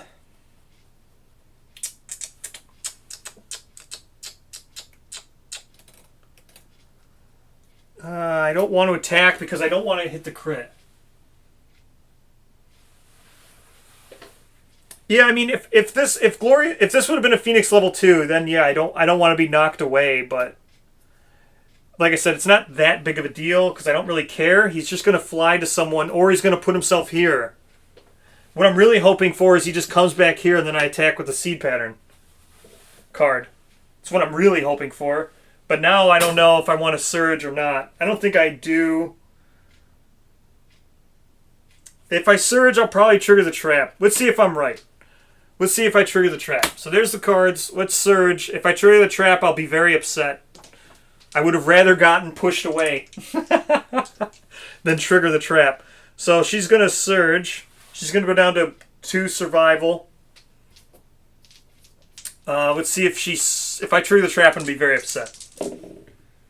It's 2 hits. No perfect hits. Oh, I could do the ballad. Actually, let me do the ballad before I surge, because it is his turn anyway.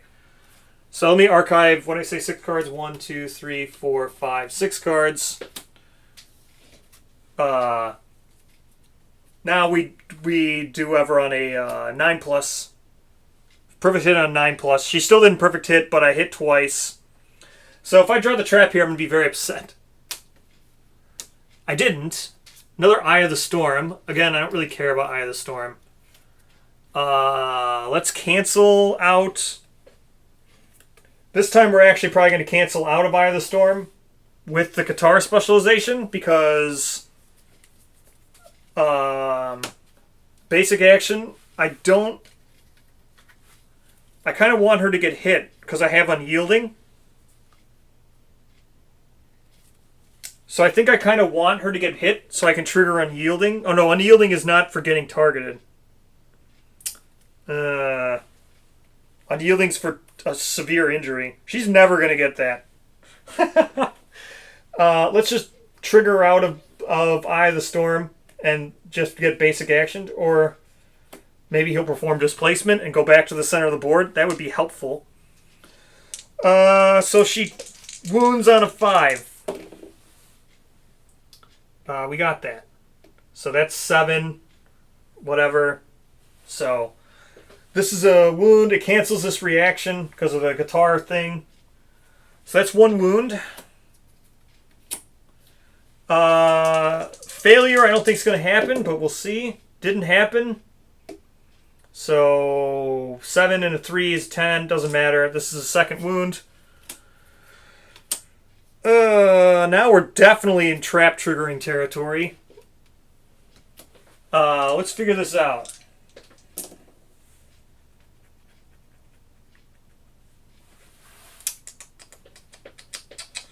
Well, we're going to move 1 space away now with her thing, with her leather boots. So she moves 1 space away, and now we hope that it's closest survivor. Last AI card. Random survivor. That sucks. Well, it can't be the scout. So we do know this can't target the scout, which is the best thing about vermin boots. We don't have to worry about this targeting us with vermin boots. So Scouty Boy is safe. Good old vermin boots pulling through. So random, it's always going to have another eligible target. So everybody but the scout. So let's figure out who's rolling. Let's go... Yeah, she has leather boots. So she moves 1 away at the end of her act. Alright,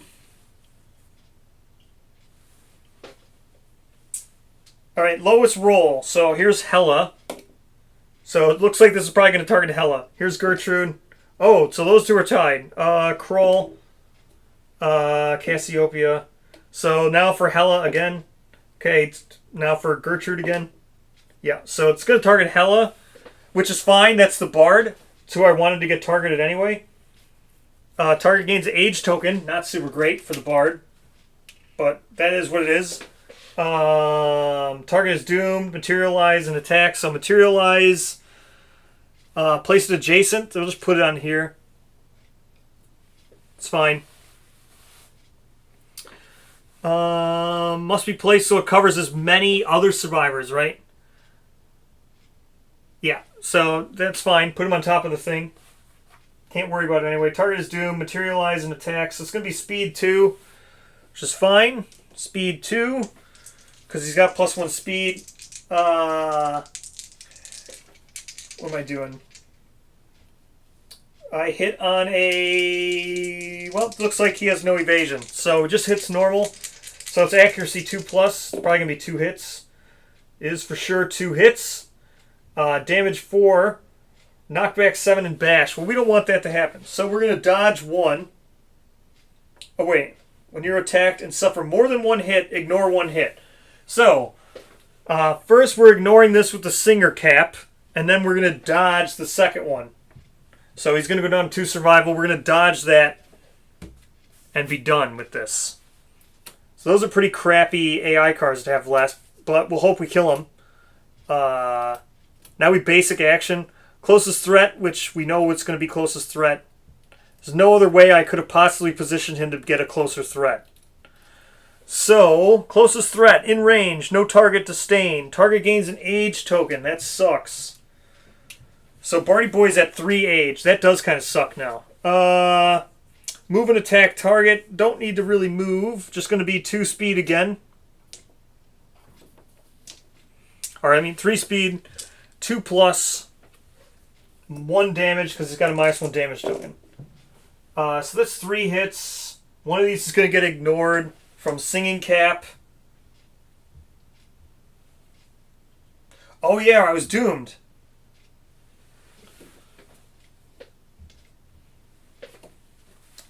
I forgot I was doomed. You're correct. I was doomed. So Singing Cap's not going to trigger either. So I'm going to get 2 hits for 4 damage. Well, we're going to dodge these then. So 2 hits for 4 damage, not that big of a deal. Body and waist. So body and waist, that's fine. We had 4 damage there. What else? After damage. Knockback 7 and bash. Actually, this is great, because now we're not going to get basic actioned.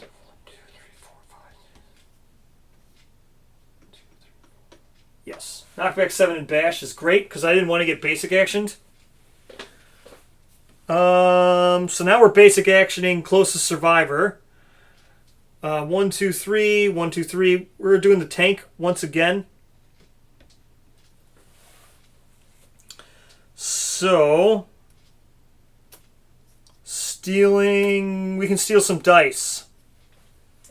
So we will steal dice here. So we're basic actioning. Where'd I put basic action? Where'd I put basic action?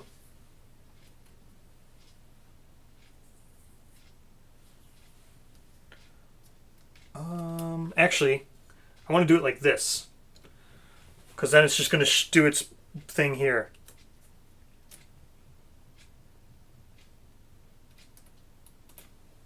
Where did I put basic action? There it is, finally.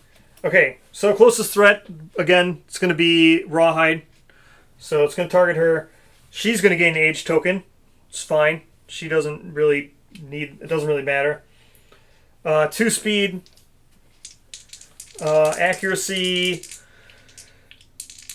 So she's got 1 evasion, 2 evasion. So she's got 2 evasion. Damage 2. This is fine. So this, okay. So it misses twice, actually. And then Survivor in the Blast Zone, suffer knockback 7, bash, and bleed 1. Not that big of a deal. 1, 2, 3. Stops at the board edge. Gets knocked down and gets a bleed token.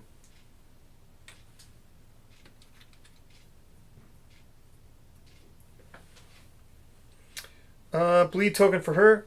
Not that big of a deal. Alright, now we kill it. Hopefully. So let's encourage Barty Boy. So we encourage Barty Boy. 1, 2, 3, 4, 5. 1, 2, 3, 4. Encouraging Barty Boy. He's going to dash. He goes down to 1 survival.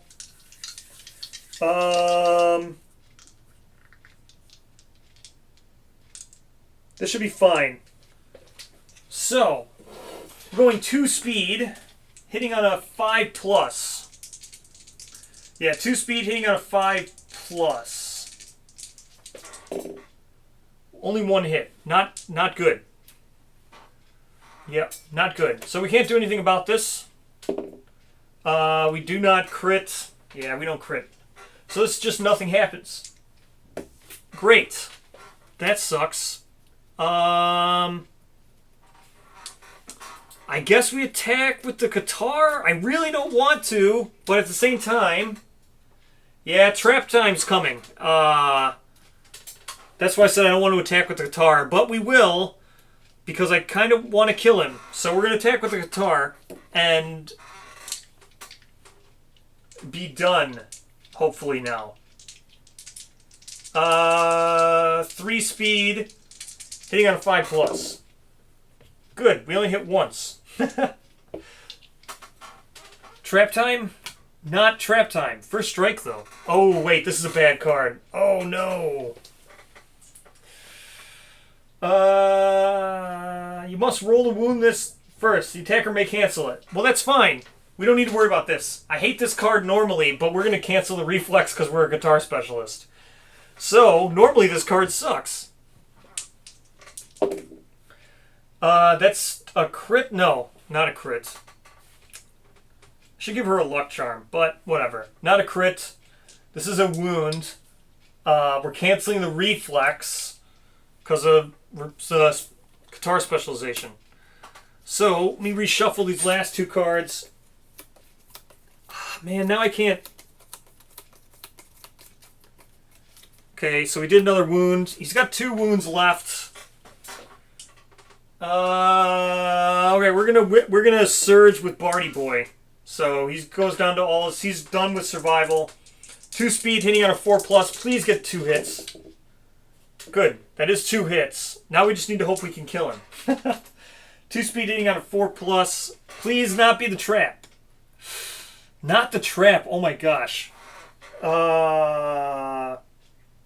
Are you kidding me? Okay, so these are bad.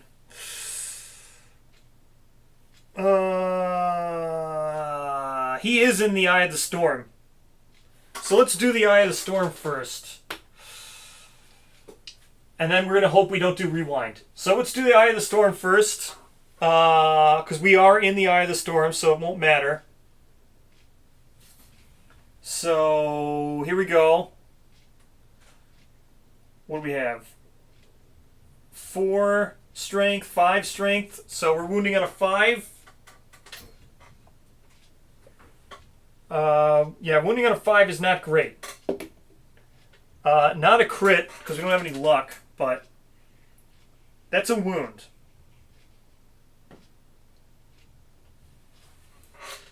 All other survivors suffer knockback 7 and bash. Okay. I will resolve this, but that's a wound. So, if I wound this, it's dead. So I'm not going to have to worry about it. Because it will die before it triggers the wound result. So all I need to do is just wound this. So we're wounding on... It's not in super dense, right? So we're still wounding on a 5. Not super great. It's like a 60% chance here.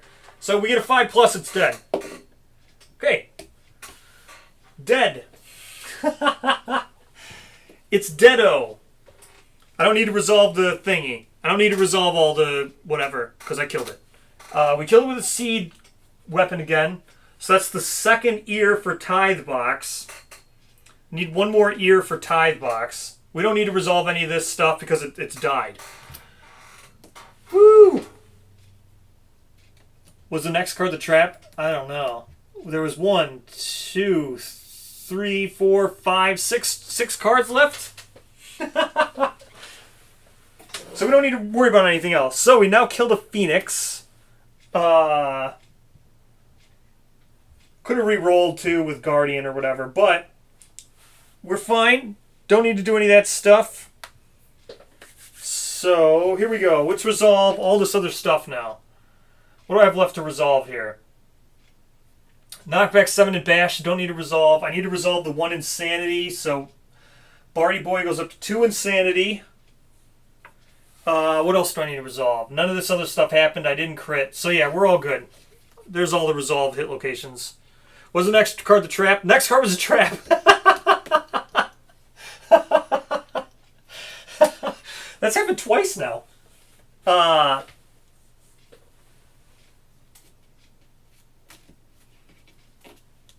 Alright. So level 1 Phoenix. Everyone's going to gain weapon proficiency. Well, not everybody. But, Hella gains a 2nd whip specialization. Not that that matters. Whip is so bad, but whip. Qatar, I already marked that down. Kroll, who cares? Yeah, who cares? Everyone else was using sword, so it doesn't even matter. I already have a master sword. Alright. 4 basic, 4 Phoenix. Survivors with age tokens gain 1 understanding. Sure, we'll do that. Anybody can trigger White Secret? No, no. No. Scotty Boy nearly triggered White Secret. He's 1 away from it now. Alright, so there's all age tokens. 4 basic, 4 resource, or 4 basic, 4 Phoenix. Rewind is pretty bad. I do agree. So here we go. Gaining our 4 basic. Monster organ. Skull. Question. Thing. Someone's gaining insanity from the skull. We'll just give it to Cassiopeia. She's at 1 insanity now. So we gained our insanity from the skull. Now let's get our monster resources. Monster resources. We get 5 of these. Oops, hold on. I forgot there's indomitable ones now. Oops.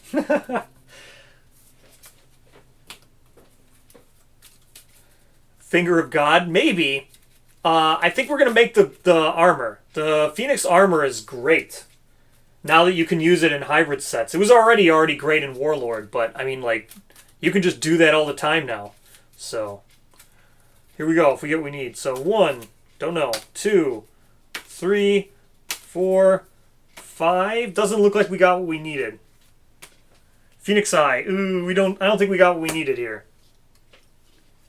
Any of these have effects? Yes. Phoenix Finger has an effect. When you gain this, the survivor of your choice gains 3 insanity. Okay? Barty Boy gains 3. He's up to 5 now. It does take a lot of iron, but it also requires a very specific resource. I can't remember what it is. But we also, I think it might be tail feathers. But we got tail feathers, 2 small feathers, droppings, some of that stuff. Got ourselves, what do I have to do? 3. I gotta get 3 acanthus. This worked out pretty well. Everyone's gonna gain 1 hunt experience. 1 hunt experience. I don't think anybody's gonna ponder. 1 hunt experience. Hella might ponder. I think Hella's gonna ponder. Then the Scouty Boy gains his first hunt experience. Hooray for Scouty Boy gaining his very first hunt experience. That's it. So, Phoenix Armor is great. Phoenix Armor is really good. There was always like that thing where it was like, Phoenix Armor needs a buff or Phoenix Armor needs help. I think just having Cloth and Satiated is a pretty good buff for Phoenix Armor. I'm glad it exists.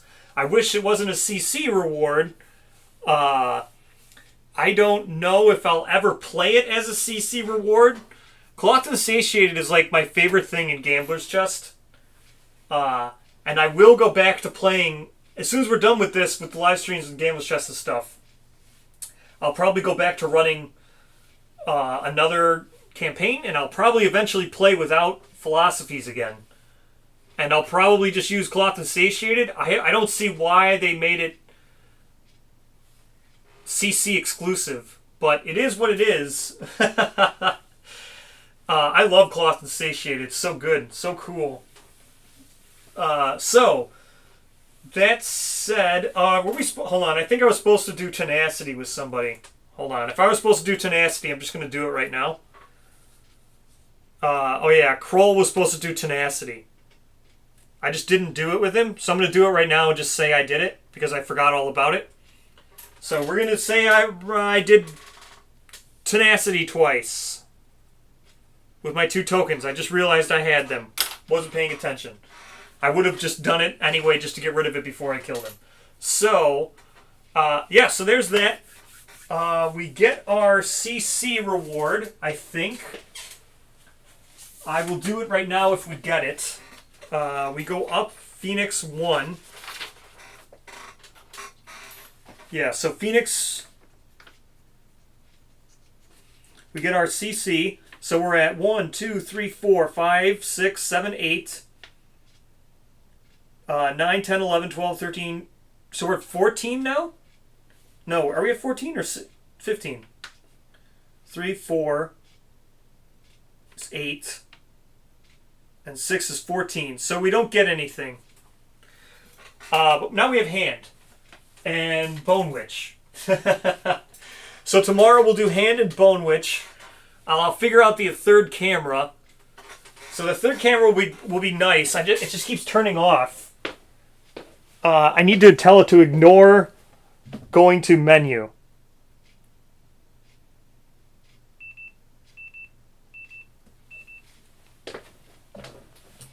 So nice. I got it all hooked up. I was ready to mess around with it. See? I was all ready to mess around with it. But it would have been a good one for Phoenix and stuff, but I need to ignore going to menu all the time. So tomorrow I should have that figured out. We should be able to go between this camera. So we should be able to go between this camera and this camera with ease tomorrow, once I figure it out. I don't know why it kept going. It's on sleep timer and I can't get it out of it. So tomorrow will be all good. So tomorrow's is hand. I'm thinking there's a funny thing I thought about doing with hand. I might still do it just because I think it's funny. And I think hand is so boring anyway. But I might do it anyway just because I think it's funny. There's a chance we could die and lose everything, which would be bad. But hand is so boring. I might try the funny thing with the hand. But I was reminded that I could still die in the aftermath. And that would be not good, because it would be the scout. But at the same time, I think it's funny as hell. And I'm always looking for more ways to make hand entertaining. And I think that's funny as hell. The little thing that could happen with hand, I might do it tomorrow. We'll talk about it tomorrow. I think it's worth doing just for the funny memes. But at the same time, if I roll low on the rewards, then everything's lost. Which is just stupid. But otherwise, we'll just do the typical deflect and block for the hand, and I'll mess around with it. So, I'll see you guys tomorrow. We're done with Phoenix. After hand, which hand shouldn't be much of a long thing. Settlement event, we don't get PTSD person. She's not going to contribute anything. But we get +2 endeavors anyway from that hunt event we rolled, so it's almost no loss. We won't really have a long settlement phase, I don't think, because we're going to save everything till Grand Feast, till after the hand. Then we'll do our intimacy and do all that stuff. But tomorrow should be 2 long settlement events. Or no, 1 long settlement event. A really boring fight. Unless I decide to do the funny thing with hand. Otherwise, it'll be a settlement event with Bone Witch, hand, and then Grand Feast. So that's the plans for tomorrow. And then maybe Smog Singer 2, depending on how fast I could stream. Today was a little bit delayed because setting up the new camera, even though it's not a new camera, I had to figure it out, but setting up the new camera view, and then resetting up everything from after I had DM'd. So I will see you guys tomorrow for hand and maybe Smog 2. Goodbye, everyone.